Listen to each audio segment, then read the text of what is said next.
And what providers are key at generally is seeing what's wrong with something. That's how we became good diagnosticians. So we're unfortunately too often biased towards seeing what could be better and how to fix it and what's wrong with something. But what we really need to do is to remember we're all exhausted. We've all been through a lot.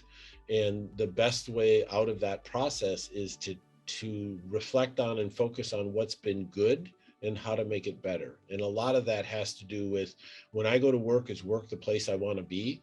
And when I go home, is home the place I want to be? And that happens through moments that are special at work and at home and building on those over time. I would start with the work of Dr. Barbara Fredrickson, who's outstanding. And one of her theories is this broaden and build theory. And it's this concept that we need to sort of amplify positive emotions within ourselves and within each other in order to expand our thinking of what's possible and to inspire creativity. So from an operational perspective, we have to put things in place that are going to get us to a place where we can become more positive, to come up with solutioning and to be more creative. And these sort of negative biases, trains of thought are very narrow in thinking. And that's going to reduce the way that we're able to really think about problems and conceptualize sort of creative strategies to overcome. And what you're sharing about sort of the negativity bias, and how that sort of infiltrates thinking and then really sabotages relationships. It's like, how do we get away from that? Because you're right. I mean, healthcare, we need to focus on things that are going to help us to reduce risk, improve health outcomes. And sometimes, I think there's a fear to look at what's going well, because if we look at what's going well, then that's assumed that will be at sort of the risk of not focusing on the things that need improvement.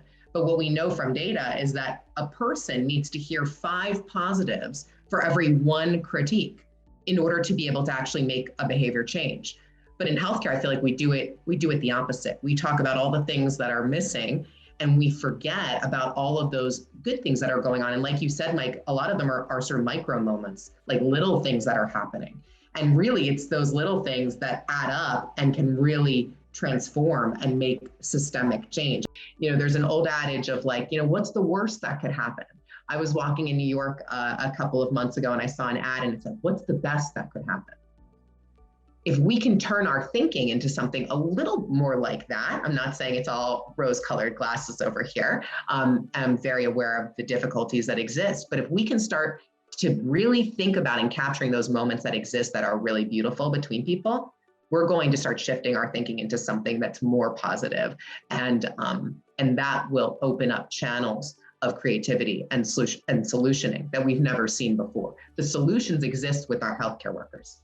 We just need to listen to them and create opportunities for environments that are stimulating and welcoming for them to be able to share those solutions. It's not just let's be happy and everything is good and let's just kind of look on the sunny side of everything. It's not that. It's actually, there's a real reason why we need to kind of try to get to the positive. Now, then the question becomes, what you just asked, I think really well, is, well, how do we get to the positive when things are so tough?